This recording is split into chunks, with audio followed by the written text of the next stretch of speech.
Sejam todos muito bem-vindos a mais um Giro de Notícias. Meu nome é Guelph, comigo João Kryptonita, e esse é o momento mais importante da semana, onde nós fizemos aquele compilado de todos os acontecimentos da semana.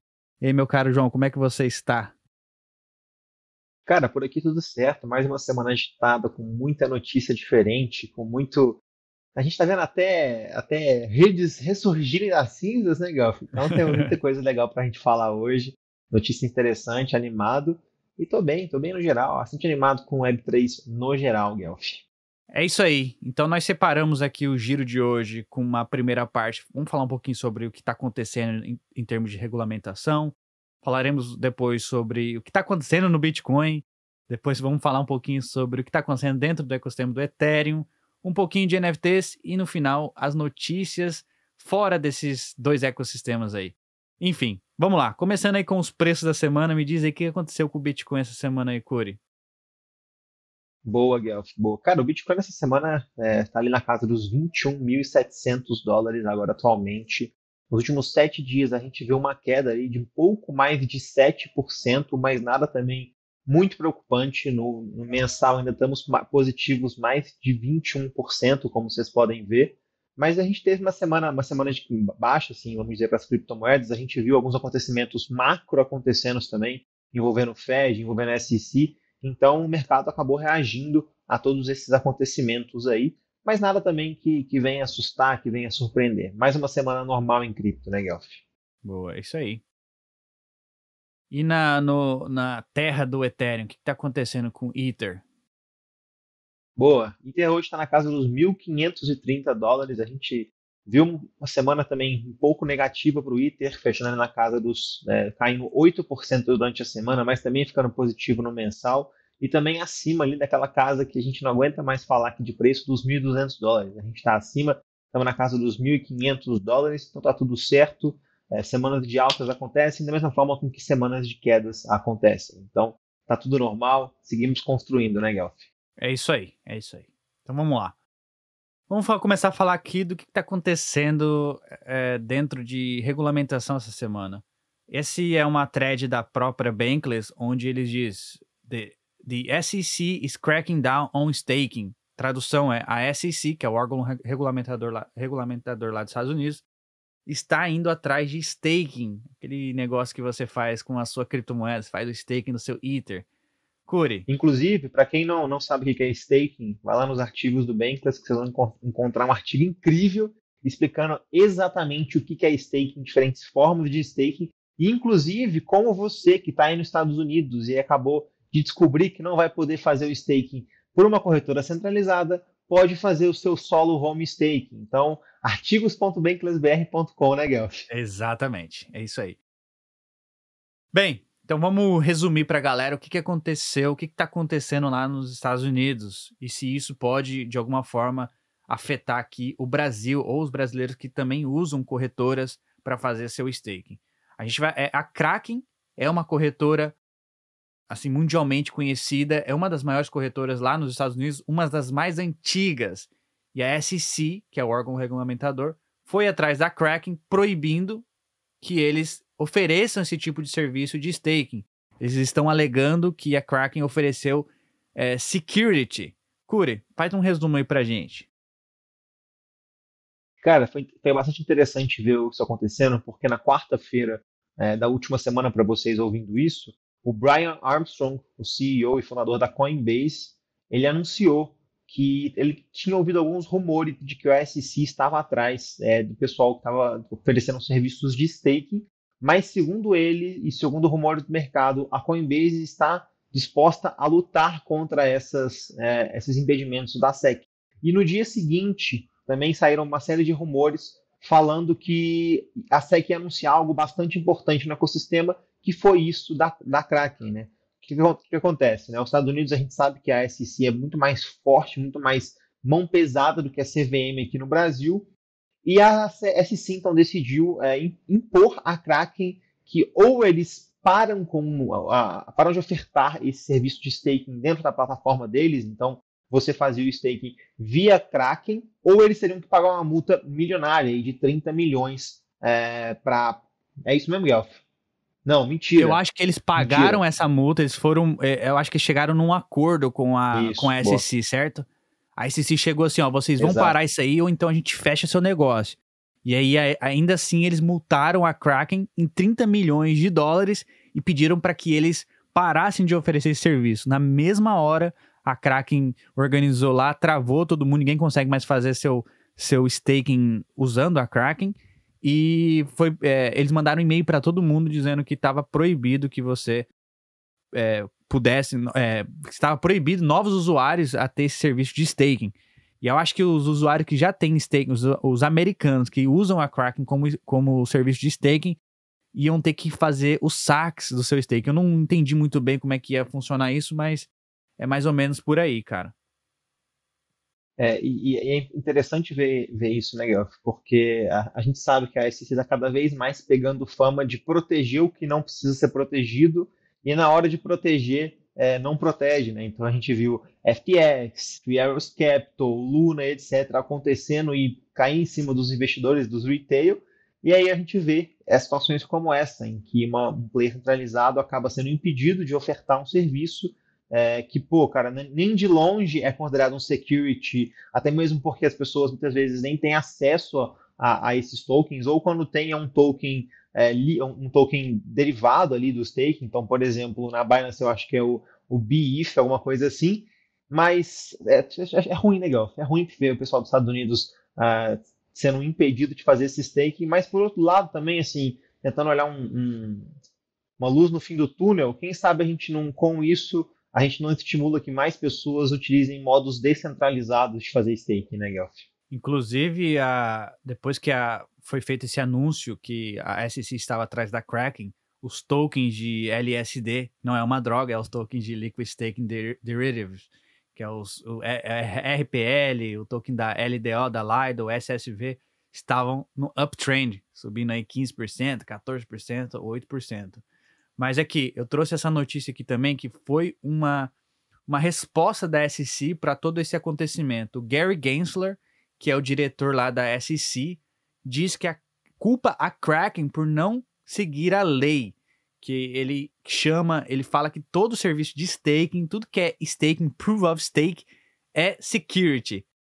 E aí eu estava escutando uma reportagem, na verdade uma entrevista com um dos fundadores da Ethereum, o Joe Lu, e ele disse que, sei lá, 5, 6 anos atrás, era essa mesma história. A SEC, naquela época, dizia que tudo era security. Então, eles tiveram que ensinar a galera lá dentro de que, não, esse token aqui funciona assim, assim, assim, assado. E Proof of Stake não é security. Ethereum tem muito mais funcionalidades, etc, etc. Tiveram que ensinar a galera da SEC. Aí eles falaram, beleza, então a gente vai estudar mais e tentar desenvolver outra forma de regulamentar. Aí depois entrou o Gary Gensler e tá vendo com essa mesma conversa de que tudo em Proof of Stake, tudo que é esses tokens são considerados security. E aí é onde que a gente tem que voltar e ensiná-los de que não. Mas talvez tenha um motivo para isso, o Curi. Talvez tenha um motivo para isso. Ó, essa notícia aqui diz que os bancos estão sob pressão das autoridades dos Estados Unidos para cortar relações com empresas de criptomoedas. As autoridades dos Estados Unidos estão supostamente desencorajando os bancos de oferecer serviço para a indústria cripto. Então, semana passada, a gente reportou aqui no Giro de Notícias de que a administração do Biden, lá na Casa Branca, estava reforçando as regulamentações, reforçando as autoridades para chegar mais junto ali dentro dessa indústria de criptomoedas. E eu acho que isso que a SEC está fazendo é reflexo disso, sabe? O pessoal falou, galera, esse negócio de cripto aí não vai dar certo, vamos usar nosso poder aqui para poder banir esses players de crescer dentro do mercado. Pode ser algo relacionado a isso, porque até mesmo isso que está acontecendo com os bancos lá nos Estados Unidos não é uma lei. Não tem nada dizendo que eles podem fazer ou não. Porém, as autoridades estão aumentando a fiscalização, aumentando a restrição, deixando mais difícil para que esses bancos façam negócios com empresas relacionadas a cripto, no caso exchanges ou qualquer outra empresa que queira abrir uma conta e tá negociando ali. Então, os caras estão dificultando a vida dos bancos em si, E é tudo uma briga política ali, etc. Tá bem complicado isso, viu, Curi? Sim, Guelph, sim. Querendo ou não, a gente já sabia também, a gente estava prevendo que regulamentação ia ser um tema bastante em pauta em 2023. E apesar da gente estar mal começando o segundo mês do ano, a gente viu que realmente vai ser algo bastante presente, né? A gente viu recentemente Dubai lançando uma política de regulamentação, os Estados Unidos aí caindo em cima, igual você falou, não é nenhuma regulamentação, né? São, acho que diretrizes, normas, nem sei o que o pessoal está fazendo para impedir isso tudo, mas que infelizmente está, de uma forma ou de outra, prejudicando não o mercado em si, porque o mercado descentralizado não vai ser afetado de forma alguma, mas o mercado no sentido de players e provedores de serviço envolvendo criptomoedas. O Nick Kardec colocou aqui: a suposta estratégia consiste em isolar o sistema financeiro tradicional do mercado cripto, contando com múltiplas agências para desencorajar os bancos de negociar com empresas cripto, com o objetivo de levar as empresas cripto a se tornarem completamente sem banco. E esse é o objetivo. A gente está construindo um novo paradigma, um novo sistema financeiro.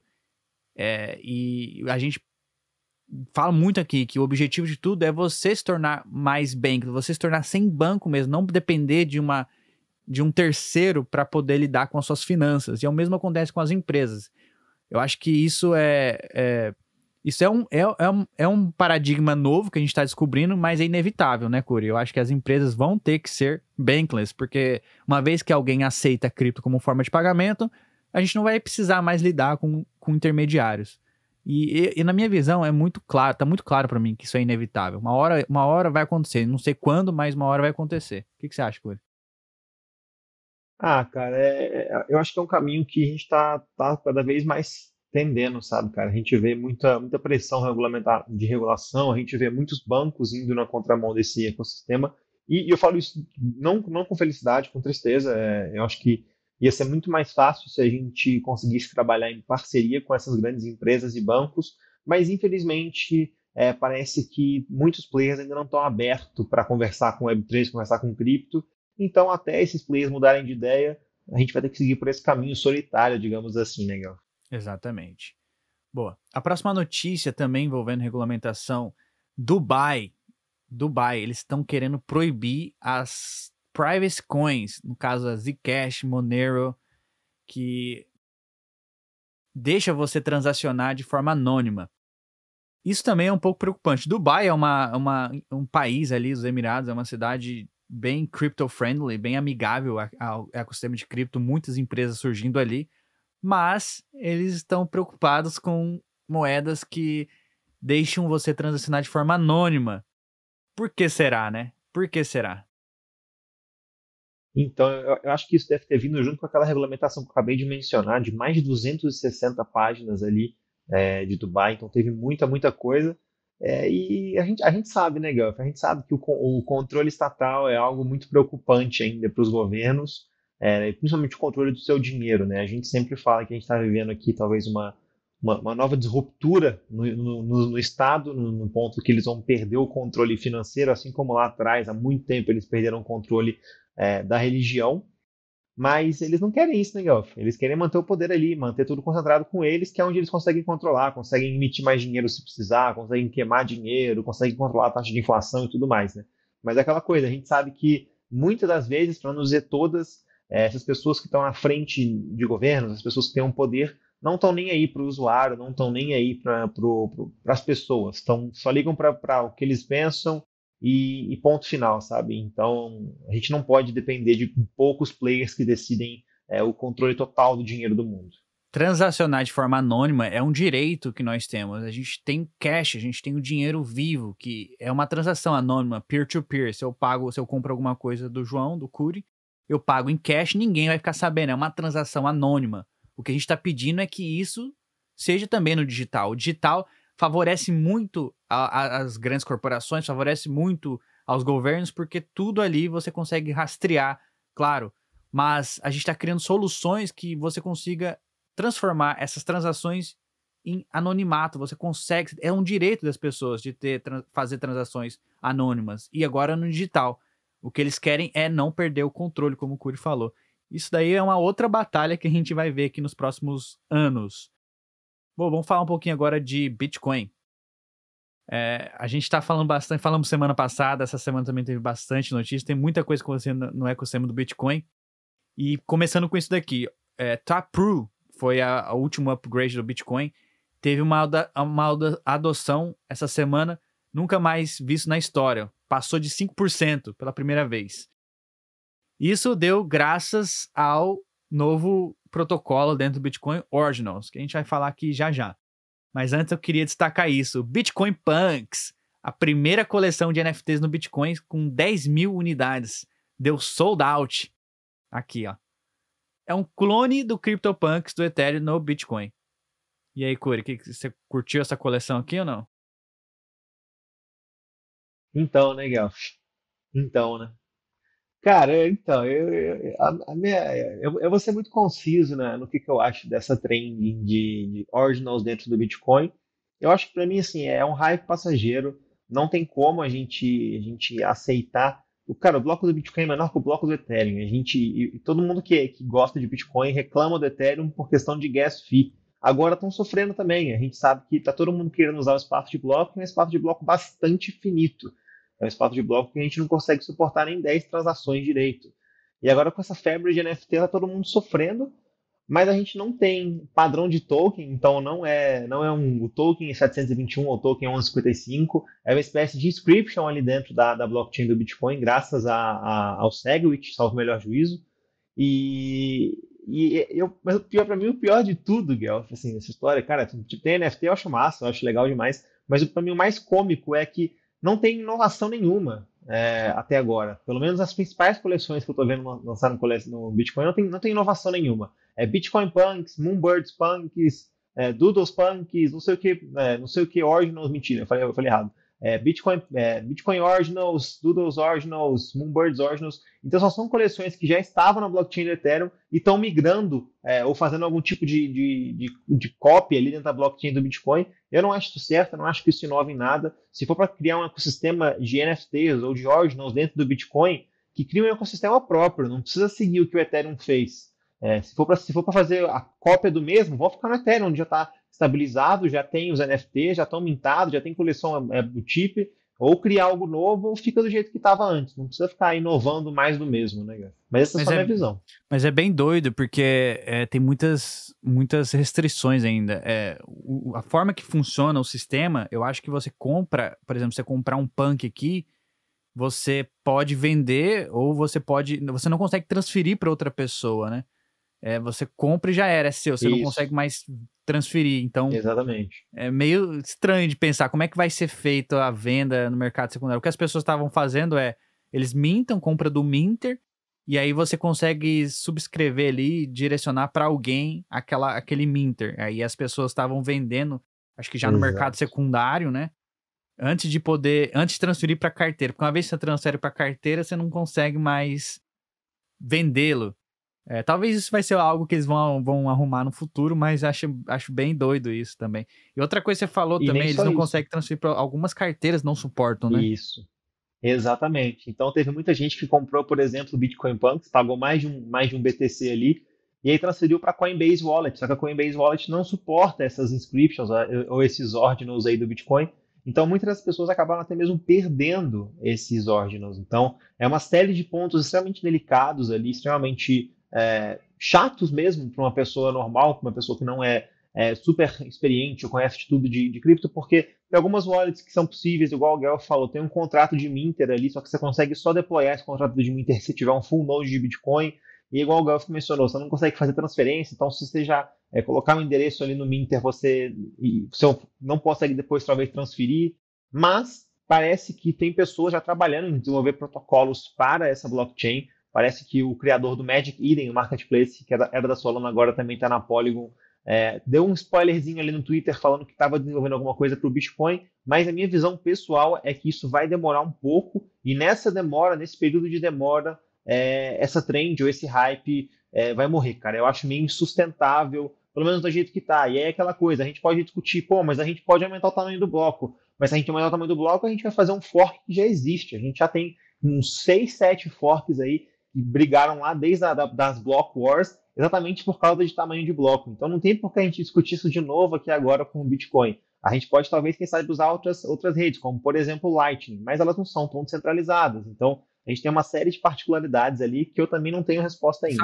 Sabe que me parece isso? Isso me parece os NFTs lá no começo do Ethereum, quando, lá, sei lá, em 2015, 2016, quando surgiram as primeiras evidências de que isso era possível. Agora que eles estão começando a fazer alguma coisa no Bitcoin. O interessante também é que existem dois grupos dentro do ecossistema do Bitcoin. Existem os Max, que acham que isso aqui não deve acontecer dentro do Bitcoin, que o Bitcoin só foi feito para transferir dinheiro. E tem pessoas que acham que isso é legal, porque vai criar alguma utilidade para a blockchain e vai gerar receita para os miners. Então tem uma briga interna dos grupos ali do Bitcoin, discutindo se isso aqui é algo válido ou não. Mas no final do dia, quem vai decidir é o próprio mercado, é a própria comunidade, se isso é bom ou não. Eu, particularmente, não acompanho muito o ecossistema do Bitcoin, apesar de ter ter um pouco de Bitcoin, dinheiro investido em Bitcoin. Eu acho que o Bitcoin precisa gerar receita. Essa é a minha opinião. Precisa gerar receita para sustentar a blockchain no longo prazo. Se não houver receita, só a inflação do token não é o suficiente para pagar os miners. E isso é um caso de uso a ser explorado. Talvez dê certo, talvez não. Mas eu gosto do fato de que ele dá a oportunidade de gerar receita para os miners. Somente isso. Assim, essa é a minha opinião. Não sei o que você acha disso, Curi. Eu concordo muito com você, Guelph. Uma coisa que veio na minha cabeça aqui até onde eu sei, Punk não é CC0, né? Até onde eu imagino, Punk não é CC0. Então qualquer pessoa não pode publicar essa imagem, até mesmo porque os Punks são da Yuga Labs desde o ano passado, o ano retrasado, salvo o melhor juízo. E aí eu sei que eles fizeram uma estratégia um pouco diferente. Eles botaram um background ali em laranja, em representar o Bitcoin. Mas eu não sei se só isso seria suficiente para evitar um processo ali da Yuga Labs, viu? E a gente sabe que a Yuga já processou por coisas muito menores, já estava envolvido em vários processos aí. Então, eu confesso que eu não sei quem começou essa coleção aí na blockchain do Bitcoin, mas acredito também não foi a Yuga. Então, quem sabe a gente não vai ver algumas complicações ali, até mesmo jurídicas, envolvendo isso, Guelph, porque, confesso assim, eu não sei nem se tem como traquear a pessoa, não sei se isso foi feito pela Yuga, mas acredito que não, e acredito que se não for feito pela Yuga, e se for uma pessoa qualquer, essa pessoa vai acabar sofrendo algum tipo de processo, porque é uma marca registrada, né, Guelph? A gente tem marca registrada, a gente tem empresa por trás, e só mudar o background, cara, não vai ser suficiente para evitar um processo de plágio, eu acho que não. Aqui, tem até você aqui, ó, no cantinho aqui. Boa. Continuando nesse assunto, eu peguei esse tweet aqui onde que DG News, o cara, ele traqueia as vendas desses punks aí no Bitcoin. Esse daqui foi vendido por 9,5 Bitcoins, cara, $214 mil. Doideira, Ô, né? Guelph, acho que uma coisa legal também que a gente nem chegou a trazer, mas é legal comentar, é que todas as vendas secundárias desses Originals Punks estão sendo feitas numa spreadsheet de Excel. E aí você vê que a maioria das ofertas e bids não estão sendo feitas em Bitcoin, estão sendo feitas em Ether. Então você vê lá, tipo, pô, eu quero comprar o Ordinal Punk 5723. Eu quero dar 50 Ether para ele. Eu quero pagar, sei lá, X, eu vou dar 50 Ether e você me passa isso essa inscrição ali dentro da blockchain do Bitcoin, porque, como você falou, não tem marketplace, e aí o pessoal está se organizando por uma planilha e está utilizando uma terceira parte centralizada ou algum terceiro ali como escrow para garantir que esse contrato seja feito. Então, assim, é muito rústico, É por um muito lado, assim, eu não Web3, sou a né? favor Muito disso, mas OG. muito OG isso aí. Você vê que a gente olhando para trás, a gente fala, caramba, isso aí é muito doido, velho. Mas é interessante ver isso tudo sendo feito por uma planilha de Excel, velho. Bem interessante mesmo. Olha que doideira, cara. Esse meme aqui, ó. O cara, porque como funciona a parada da Ordinals é um Satoshi, que é a menor casa decimal ali do Bitcoin, né? Um Satoshi mais uma inscrição do hash ali de que é atrelada àquela imagem. E aí eles estão criando uma narrativa de que o Satoshi mais antigo é mais valioso do que o Satoshi novo, né? Então, quando o Satoshi de lá de 2008, o Satoshi de 2010, ele tem mais valor do que o Satoshi de hoje, apesar de que eles são fungíveis, um é o mesmo valor que o outro. Então eles criaram essa narrativa com uma inscrição. Aí o cara colocou aqui, ó, eu recebi 925 mil milhões de Satoshi, e você recebeu um Satoshi com uma inscrição, que é no caso dessa imagem aqui. O cara comprou por 9,5 bitcoins e ele recebeu um Satoshi com uma inscrição de retorno. Interessante, né? Vamos ver, cara. Eu sempre desejo sucesso para essas novas inovações. Mas essa daqui ainda eu vou ficar um pouco com o pé atrás, porque depende muito da comunidade, da galera continuar comprando. É um Ponzi, né? Que segundo o Gariba, isso aqui é um Ponzi? Não sei, né? Vamos perguntar para ele depois, no próximo episódio lá, Curi. Isso aqui é um Guiriba tá Ponzi. animado com isso aí, viu, Gaf? Ele já tá degenhando, né, na blockchain do Bitcoin aí. Mas a minha maior preocupação é com relação ao espaço de bloco. Eu não acho que faz sentido aumentar o tamanho de bloco dentro do Bitcoin. É 4 Então, megas só, talvez, né? assim, O tamanho do é bloco. muito pequeno, cara. É muito pequeno. Então, talvez, assim, ou o pessoal vai ter que dar um jeito de compilar todos esse código ali para fazer essas inscriptions, ou, na minha visão, cara, é insustentável. Não tem como a gente fomentar o mercado de NFTs, que é um mercado bilionário, talvez trilionário aí, uma blockchain que não tem nada de espaço de bloco. Então, assim, que não foi feito para ter. Também tá tudo bem, eu não estou reclamando do espaço de bloco. Eu estou reclamando, talvez, que desse jeito não tem como a gente fomentar o mercado do jeito que a gente vê, como, por exemplo, no Ethereum. Beleza, vamos esperar aí os acontecimentos e a gente traz pra galera no futuro. Vamos lá. Próxima notícia é sobre a Rússia. A Rússia subsidia instalação de mineração cripto na Sibéria para minerar provavelmente Bitcoin. A instalação, inaugurada este ano, possuirá 30 mil máquinas de mineração cripto, contratará 100 trabalhadores e consumirá 100 megawatts de rede elétrica. A Rússia, que até o ano passado estava muito contra a cripto, depois de toda essa guerra que tudo está acontecendo, os caras não têm onde tirar dinheiro, agora eles estão construindo uma instalação de mineração na Sibéria, subsidiando. Então quer dizer que eles são pró-cripto agora, Curi, com essa notícia. É o que parece, né, Guelph? E não só isso, ou pelo menos não vai precisar ter aquecimento elétrico nessa instalação, né? Vai ter aquecimento das próprias máquinas de Bitcoin. Então, os trabalhadores pelo menos vão ficar quentinhos, apesar de trabalharem num lugar bastante frio.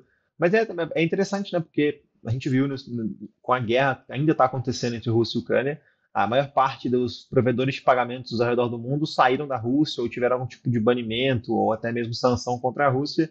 Então, e parece que eles estão indo para o caminho que a gente sempre fala, que é o caminho permissionless, o caminho de cripto. Exato. Bom, agora a gente vai falar do ecossistema do Ethereum. E a primeira notícia é que a votação da Uniswap V3 para ser deployada na Binance Chain foi aprovada. É isso mesmo, Curi? Exatamente. Para quem estava falando aí que a16z controlava a Uniswap, que a Uniswap era centralizada, olha aí, galera, como é que as coisas funcionam. DAO é assim mesmo, velho. Não tem essa não. E nosso grande mestre especialista em DAOs e governança também fez sua parte, né, Guelph? Exatamente. Ele escreveu assim: ainda não é suficiente para A16Z vencer a batalha, mas o Variant Fund e a blockchain UCLA juntaram-se a ela para votar contra a implementação da Binance Chain. A pergunta é, por quê? Aí ele colocou uma thread aqui maravilhosa explicando o motivo de por que essas empresas que detêm grande parte dos Unitokens votaram contra. Ele fez aqui uma thread resumindo o motivo. Curi, agora é uma opinião própria sua, assim. Você acha que isso é bom em termos assim, para Uniswap? O Cizi tava muito. O Cizi também postou no Twitter, né? Falou assim: será que a Uniswap é controlada pela A16Z? Começou a colocar Uhum, fogo ali, né? uhum. Colocou lenha na Isso colocar fogueira. fogo. Exatamente. Cara, eu acho que é muito positivo para a Uniswap, velho. Eu acho que vai ser, assim, a gente sabe que a PancakeSwap é um fork da Uniswap, tá lá na Binance sendo a maior DEX que a gente tem. E eu acho que tem de tudo para a Uniswap chegar lá dominando a Pancake, até mesmo porque até quando eu usava a PancakeSwap, faz bastante tempo, nem sei como é que ela tá hoje, tinha muito token que não eram tokens verificados lá dentro. E eu espero que com a Uniswap a gente crie muito mais solidez e também, claro, vai trazer mais lucro para ela, vai trazer mais gente rodando token Uni, vai trazer mais interesse de pessoas em outras blockchains. Então, eu acho que para a Uniswap isso vai ser um movimento bastante interessante. Mas tem um ponto aí que o Guilherme colocou, que é um ponto bem legal de comentar, que eu acho que é a razão pela qual o fundo, Variant Fund, teria votado não. Uma especulação, né? Que, porque, cara, o deploy vai ser feito via bridge wormhole. E o Variant Fund estava questionando isso, assim, cara, mas por que o wormhole? Por que a gente não pode utilizar outras bridges, outros protocolos que também façam esse serviço? Qual foi a razão para escolher a wormhole? E até onde eu acompanhei, não tem muito sobre isso na proposta, não tem muita discussão sobre isso. Então, esse ponto foi um ponto interessante, sim. Eu fiquei encucado um pouco sobre isso, mas eu acho também que a wormhole também já é bastante grande, não vai ter nenhum prejuízo com isso, até mesmo porque no fim do dia a Uniswap também não vai querer ter nada, não vai querer não ter um processo tranquilo ao fazer esse deploy ali na BNB. Segundo a Payne Blockchain, esta foi a proposta mais estressante e com maior lobby de que participaram da Uniswap. Aí o Griba complementou: vida de delegado não é fácil, não. Então foi bem interessante aqui. Bom, eu acredito que agora os próximos passos serão a Uniswap lançar na BNB, né? Acho que é isso, né, Curi? Vamos ver. Talvez vai ser bom, vai gerar mais dinheiro pro protocolo. Agora, não sei se vai ter adoção suficiente na BNB, já que a gente já reportou aqui que lá na Binance tem a fork da Uniswap, que é a PancakeSwap, domina lá, né? Aí vai depender muito do mercado também. Exatamente. Mas vamos ver, eu acho que vai sim, Gelf. A minha visão é que o só vai pegar uma tração assim. Mas, de novo, vai ter que ver como eles vão fazer esse marketing, fazer esse advertising. Eu acho que ia ser interessante até mesmo para eles chegarem direto no CZ e fazer alguma coisa. O Uniswap é gigante, muito grande. Então, acho que eles teriam algum tipo de apoio do próprio CZ, the man himself. Então, talvez possa ser uma estratégia interessante para eles pensar aí para um futuro próximo, Gelf. Legal, boa. Avançando então aqui, a Rocket Pool, que é um serviço de staking no Ethereum, alcançou a marca de 1 bilhão em TVL. Rocket Pool te deixa fazer o staking de forma descentralizada e você não precisa ter 32 Ether para você fazer o staking. Basicamente, você entra no protocolo, manda lá o tanto que você tiver de Ether para fazer o staking, você recebe em retorno um token líquido, que é o RETH, e você pode trocar esse token em qualquer momento em DeFi ou até mesmo usar ele como colateral ou investir em algum protocolo e receber ainda mais dinheiro por isso. Esse é um token derivativo da sua posição de staking. A gente chama de Liquid Staking. E a Rocket Pool é um protocolo extremamente promissor porque eles são descentralizados. Eles permitem que qualquer pessoa possa rodar um node na plataforma e não dependa de um agente terceiro.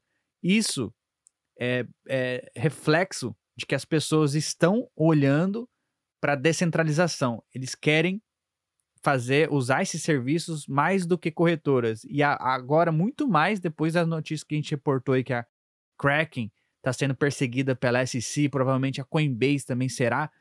Isso é muito bom para esses protocolos. A Rocket Pool aí tá de parabéns, alcançou a marca de 1 bilhão em TVL no protocolo.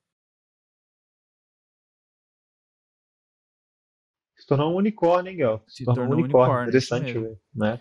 Poucas empresas aí no mundo cripto têm essa marca, bem interessante. A outra gigante de Ethereum Staking Service é a Lido. A Lido anunciou a versão 2 do protocolo. E isso é muito bom. A Lido, ela é um pouco diferente da Rocket Pool. A Rocket Pool, ela é mais descentralizada, ela permite que qualquer pessoa rode um node. A Lido não. A Lido, ela tem o grupo de nodes, são mais de 30, eu acho, mas é selecionado por eles, pela DAO, e são operadores de node profissionais que a DAO decidiu fazer ali as operações. Então, quando você usa a Lido, você só consegue fazer o staking e você recebe de volta o STETH, que é o derivativo da Lido.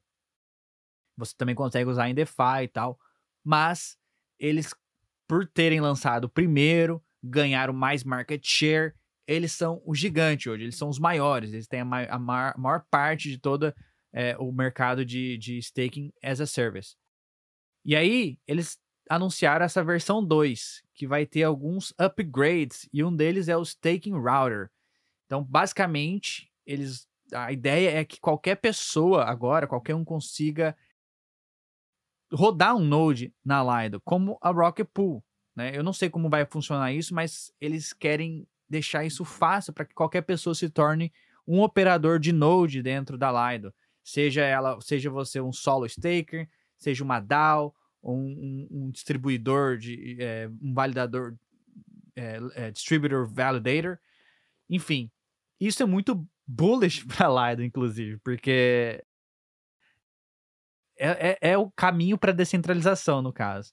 Hoje, a Lido ainda tem um pezinho centralizado, e isso pode ser perigoso, né? Até mesmo para regulamentação. Implementando esse upgrade é um caminho aí à descentralização. E também com esse upgrade, eles vão permitir ali os saques, né? Depois do Shanghai Upgrade, você vai poder tirar o seu Lido um por um, né? Vai poder trocar o seu Staked Ether por Ether, um por um ali, sem problemas nenhum. Curi, o que você tem a comentar sobre essas duas notícias maravilhosas dentro do ecossistema do Ethereum? Tô bullish, né, Gal? Não tem como não tá, né? Vou até dar uma olhadinha aqui depois na Rocket Pool e na Lido. É bem interessante a forma como que isso está vendo. E eu acho bem legal. Isso tudo surgir na mesma semana em que a gente estava falando que a SEC está indo atrás de players centralizados ali que oferecem esse serviço de staking. Até mesmo porque corrobora muito mais a narrativa de por que descentralizado, por que procurar protocolos, fazer o solo home staking, ou até utilizar algum tipo de serviço que te permita fazer isso de modo um pouco mais descentralizado. Então, fico bem animado e, pô, cara, é muito legal ver esses provedores de serviços aí de staking crescendo tanto, Guel. E os tokens desses protocolos, o RPL, que é o da Rocket Pool, e o LDO da Lido, que são os tokens da DAO, eles estão aí no uptrend. Depois da notícia que a SEC estava indo atrás da Kraken e da Coinbase, depois desse anúncio da Lido e depois desse anúncio da Rocket Pool, os tokens da DAO estão no uptrend. Interessante de ver isso, porque as pessoas acreditam muito que após o Shanghai Upgrade, a gente vai ver uma grande rotação de staking. Então, a galera que está fazendo staking em corretoras centralizadas, não só a Kraken, mas tem Coinbase, Binance, entre outras, eles vão retirar esse Ether que está em staking, talvez vão usar esses serviços como a Lido e a Rocket Pool. E até mesmo a galera que faz o solo home staking também tem uma chance dessa galera usar esses serviços, porque quando você faz o solo home staking, você está muito dependente da sua energia elétrica, da sua conexão na internet. Se você tiver algum outage, né, alguma perda ali de sinal, então cair a energia na sua casa, você deixa de ganhar os rewards. E quando você usa um serviço tipo a Rocket Pool ou a Lido, é quase impossível de você perder algum dia de rewards. Então tem uma galera, eu acho, que vai também fazer essa rotação de solo home staking, provavelmente para Rocket Pool ou para Lido. Interessante, vamos ver. Depois do Shanghai Upgrade, a gente vai ver se o mercado tá certo ou não, Curi, sobre esses tokens dos protocolos. Avançando aqui, você que interagiu com a Optimism, a gente falou da Optimism aqui várias e várias vezes. Você que interagiu na Optimism no passado, provavelmente você recebeu um airdrop na sua carteira. A Optimism anunciou essa semana o lançamento do airdrop número 2. Foram 11,7 milhões de OP distribuído para mais de 300 mil endereços únicos. Então, cheque aí sua carteira, entra lá no Zapper.fi e vê se a sua carteira recebeu os tokens da OP. Mas para você ser elegível, você tinha que ter interagido na Optimism, ter gasto no mínimo $6 de taxa de transação, feito algumas outras atividades ali dentro, para você ter recebido esses tokens. Então, fica aí a dica, a gente vai deixar o link aqui na descrição, se você quiser entender mais como é que foi esse airdrop. Mas não tem... lembrar também que não tem nenhum link para você ver se você recebeu ou não. Se alguém te mandar alguma coisa, é scam. Eles já distribuíram para as carteiras, já está na sua carteira se você recebeu alguma coisa. Então, não clique em nenhum link para mandarem para você. Entra aqui para você fazer o claim dos seus OP tokens. Não existe nenhum link, já vão mandar direto para sua carteira. Só checar mesmo lá na Zapper. Boa, Curi, avançando aqui então. Essa notícia também é interessante, da Aave. A Aave lança a sua stablecoin na testnet do Ethereum. A gente reportou aqui no passado já que a Aave estava querendo lançar a sua stablecoin E agora é real, eles lançaram na testnet a Go, G-H-O. Será que vai ser... é lastreado no dólar. Será que vai ser... É algoritmo, será? Ou vai ser, tipo, vai ter colateral? Pois é, isso eu também estou me perguntando aqui, como é que vai ficar isso aí? Será vai ter Treasure por trás? Mas onde que vai ficar o Treasure? Não pode ser no Aave Protocol, tem que ser na Foundation, né? Tem que ter, se for para mexer com dólar, tem que ter algum player centralizado ali para controlar essa operação. Ou vai ser igual a DAI, que é descentralizado e o maior coisa do tesouro é o SDC. Então, aqui diz, ó, a pronúncia certa é Go, tipo de Ghost, por isso que chama GHO. Stablecoin, ela é 100% descentralizada e over-colateralizada. Então, ela é colateralizada. Designada para assegurar que Go Oracles, que é o oráculo, está sempre fixado ao dólar. Então vai ser colateral. Então é dinheiro de DeFi. Eu acho que você vai conseguir mintar essa Go com Ether, com alguma outra stablecoin, com DAI, por exemplo. E eles vão usar um oráculo próprio para determinar o preço, sempre fica pareado com o dólar. Eu não sei como que é as tecnicalidades desse projeto aqui da Aave, mas eu achei interessante. Mais um player aí. A Aave é gigante, né, Curi? Tem o quê? Sei lá, 15, 20 bilhões de dólares travados já nos protocolos. E é bem OG. Então, por ser da Aave, as pessoas ganham mais confiança ali em testar essa nova stablecoin. E já está disponível na testnet. Legal. Sucesso aí a Go. A próxima notícia envolvendo um player grande também.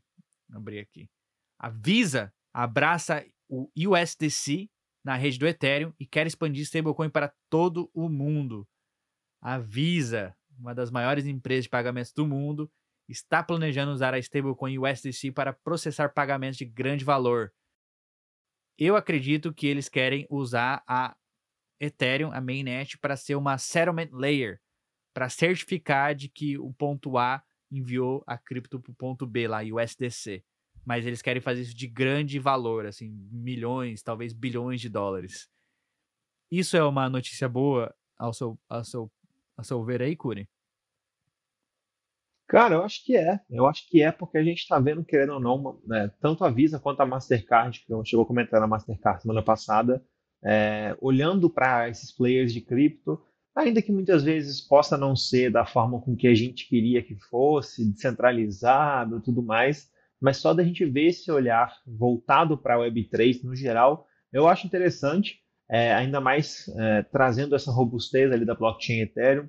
O SDC não é aquelas coisas, mas pô, a gente está falando de um player centralizado que é a Visa também, então eu não vejo muita escapatória para eles. Eu fico animado, Guilherme, fico bem animado com que isso com a forma com que isso vai ser feito e torcendo para a gente ver melhoras, principalmente com relação a cartões de crédito, a empresas, processamento de pagamentos. Quem sabe a gente não consegue até sonhar de ver isso tudo com o registro em blockchain, Guilherme. Pô, a próxima notícia dentro do ecossistema do Ethereum é Arbitrum. Eles lançaram uma nova linguagem de programação chamada Stylus. Então isso aqui talvez é algo extremamente... Quem é programador, quem é dev no ecossistema, isso aqui é extremamente bullish para quem está programando dentro aí da blockchain, dentro da Arbitrum. Basicamente, eles estão chamando isso de EVM Plus. E aqui embaixo na thread eles diz que qualquer programador vai conseguir usar as linguagens que já conhece, como Rust, C, C++ e outras linguagens para escrever contratos e criarem ali os protocolos. Isso vai trazer milhões de devs da Web 2 para a Web 3. Porque muita gente que entra na Web 3, eles não conhecem a linguagem, por exemplo, Solidity, Viper, ou até mesmo Rust, ou sei lá. Mas a galera conhece C, C++, né, JavaScript. Então a galera, a ideia da Arbitrum é trazer esses milhões de devs para dentro da Arbitrum. E eles estão dizendo aqui que também esses aplicativos feitos nessa nova linguagem Stylus serão muito mais rápidos do que os que a gente conhece hoje. Então foi uma notícia extremamente interessante aqui pelo lado da Arbitrum. Mais um motivo pra ficar A bullish com Arbitrum a tá Arbitrum, hein? voando, hein, Guelph? A Arbitrum tá voando, hein? Nem lançaram token, cara. Tá na hora. Você tá sentindo, Guelph? Tô sentindo que tá na hora, Tá hein, na Guelph? hora, tá sentindo, viu? Tô sentindo. Vamos ver, vamos ver. Agora avançando aqui pro mundo de NFTs, aconteceu pouca, assim, deve ter acontecido muito mais coisa, mas nós trouxemos algumas que nós achamos mais relevantes aqui. Uma delas sendo a Rihanna entrando para pro mundo de NFTs. Que essa música é Music NFTs, né, Curi? Agora ela vai vender os royalties dessa música Bitch Better Have My Money. Como é que foi isso aqui, Curi? Cara, na real, a gente teve muita coisa acontecendo no mercado de NFTs. Eu vou até mencionar uma delas aqui, que foi a coleção Checks, que lançada pelo Visualize Velho, bastante tá famosa pra caramba aí no ecossistema agora, o pessoal tá todo mundo comentando. A gente viu uma série de Open Editions, inclusive, sendo lançadas nas últimas semanas com relação ao Checks, como, por exemplo, a coleção do Vince Van Doe, que acabou tendo, cara, explodiu. Mais de 500 mil cópias foram mintadas, salvo o melhor juízo, e algumas delas foram vendidas até por preços consideráveis, comparando com essa quantidade toda. Então a gente está vendo um movimento bem interessante. E aí hoje a gente se deparou com esse negócio da Rihanna aí, eu achei bem legal, eu acho uma tendência muito massa da gente ver no ecossistema de criadores ofertando aos seus fãs a possibilidade de participarem nos royalties ali, seja de venda, seja de streaming, não sei o quê. E a Rihanna a gente sabe que é gigante aí no mundo da música, então acho que foi algo até bastante marcante para os NFTs. Eu vi que a coleção estava trending no OpenSea durante a sexta-feira toda, chegou a bater acho que mais de um Ether o floor, e acho legal essa questão de participação ali nos royalties, porque, querendo ou não, as pessoas que mais apoiam os criadores, os artistas, etc., são os seus fãs. Então, se os fãs apoiam tanto, eles também têm que ganhar alguma coisa em troca, pelo menos na minha visão. Aqui na notícia diz que cada holder do NFT vai receber 0,0033% de todos os royalties gerados por essa música. Então é uma tendência às music NFTs. Um abraço ao Vitinho aqui que tá bem bullish com isso aí também, né? Boa. A próxima notícia é trazendo de volta o Doritos. O Doritos entrando no metaverso. Foi uma notícia que o Curi mencionou na semana passada e a gente trouxe aqui para vocês, para a gente entender o que está acontecendo com o Doritos no metaverso. Boa. Eu vou aproveitar, eu também vi um negócio aí que eu quero mencionar depois, mas vamos falar primeiro do Doritos. Cara, eles estão fazendo então uma espécie de evento ali no metaverso, um evento bastante interessante ali para quem gosta de participar nessas coisas. E dentro desse evento tem alguns NFTs, tem uma série de imersões da marca, iniciativas da marca, achei bem legal. E esses NFTs, até onde eu tenho acompanhando, tá na Polygon. Então é bastante interessante, mais uma empresa se juntando aí ao ecossistema da Polygon. Mas eu também quero comentar que nessa última semana que passou, para vocês que estão ouvindo isso aí, o Reddit também fez o lançamento de mais uma coleção de avatares colecionáveis. E a coleção da vez foi em homenagem ao como é que chama o evento de Super Bowl. Super Bowl, exatamente. Eu não acompanho, né, Gaf? Não acompanho. Mas a coleção também explodiu, o pessoal também. A coleção, assim, explodiu de pessoas mintando, pessoas interessadas, porque era uma coleção grátis, então você não pagava nada para mintar. Também é na coleção da Polygon. Eu fiz o claim da minha lá já.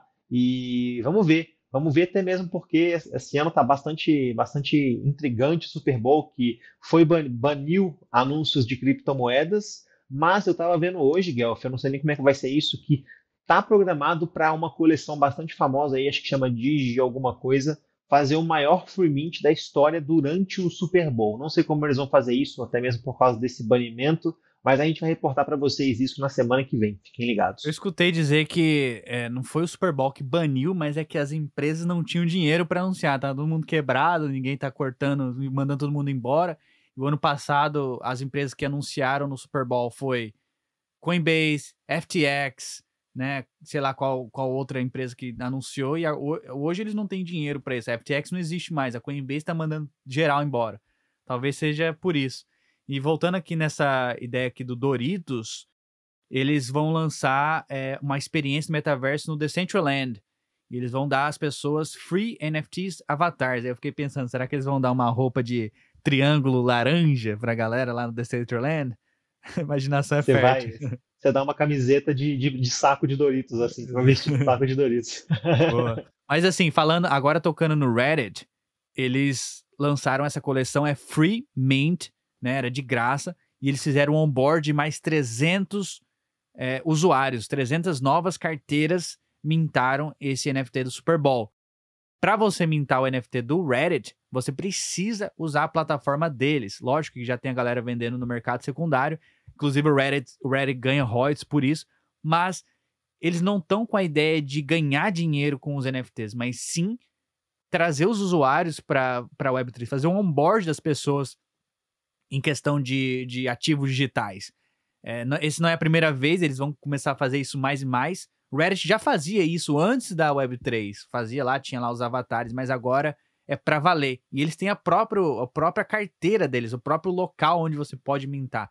E dessa vez, desse mint, foram mais 300 mil carteiras únicas. Eu acho que no total o Reddit já deve ter feito um onboard de quase 7 milhões de pessoas para dentro da Web3, o que é fascinante. Isso tudo ali, a infraestrutura da Polygon. Por isso que o Curi não Falando em para de Polygon, comprar Matic. falando em Polygon, eu vou fazer mais uma aqui, que é o site da Polygon tá para ser atualizado. Eles estão com um beta do site deles e tá muito legal. Tá em Dark Theme, eu achei muito massa. Depois, semana que vem a gente apresenta esse site para vocês. Mas eu achei muito legal essa inovação. Lá fala de uma forma muito mais dinâmica. Tem até meio que um tutorial aí para quem está chegando no ecossistema, não sabe qual bridge usar, qual wallet usar. Então, pô, o Polygon tá voando aí, né? Tá voando, é isso aí. Pô, eu trouxe essa notícia aqui que eu achei interessante. Aqui está uma lista de países que mais amam o metaverso. Então foi uma pesquisa feita no próprio Twitter para ver quem que realmente tá ligado, tá gostando do metaverso, tá envolvido com Web3 e gostando dessa experiência de NFTs. E, incrivelmente, foram países fora aqui do lado oeste, que não tem nada a ver com os Estados Unidos, foram países sul ali da Ásia, Ucrânia, Nigéria, Indonésia, mas assim, Vietnã, Filipinas e Indonésia foram os que mais estão adotando aí o metaverso, mais adotando NFTs. Eu achei interessante porque a gente vive aqui nessa essa bolha aqui, Brasil e Estados Unidos e tal. A gente sempre achei que esses países eram o que mais estavam por dentro dessas inovações, mas não. É os países lá dos asiáticos. Interessante, né, Curi? Legal, legal mesmo. E reforça muito daquela narrativa que a gente já comentou bastante aqui, né, cara? Talvez a adoção cripto não vai ser feita de países desenvolvidos primeiro e depois países que o pessoal fala subdesenvolvidos, né, cara? Talvez a gente veja países, pô, muito países pobres, muito países que nem têm muita infraestrutura abraçando o cripto, como por exemplo foi o caso lá de El Salvador, que abraçou o Bitcoin, muito antes de Estados Unidos ou Europa. Então, esse movimento é bem interessante. E é legal ver também que, apesar da gente viver nessa bolha, igual você mencionou, Guelph, é legal ver que a bolha também. Existem outras bolhas, né, cara? Existem outros países também com seus próprios ecossistemas, que muitas vezes, infelizmente, a gente não conhece por questões de distância, etc., mas que existem. Só corrigindo minha fala aqui, são países leste asiáticos. Vietnã, Filipinas e Indonésia. Boa. Agora a gente vai passar pelos outros acontecimentos do ecossistema, rapidamente aqui para a gente finalizar o giro. A primeira é sobre a Tether. A Tether reportou 700 milhões em lucro, independente dos tumultuoso ali, final de 2022, a Tether ainda conseguiu arrecadar 700 milhões de lucro no último quarter. Bullish para Tether aí. Coisa pra caramba, hein, Guelph? Coisa pra caramba. Quem reclamava da auditoria da Tether, tipo eu, fica como?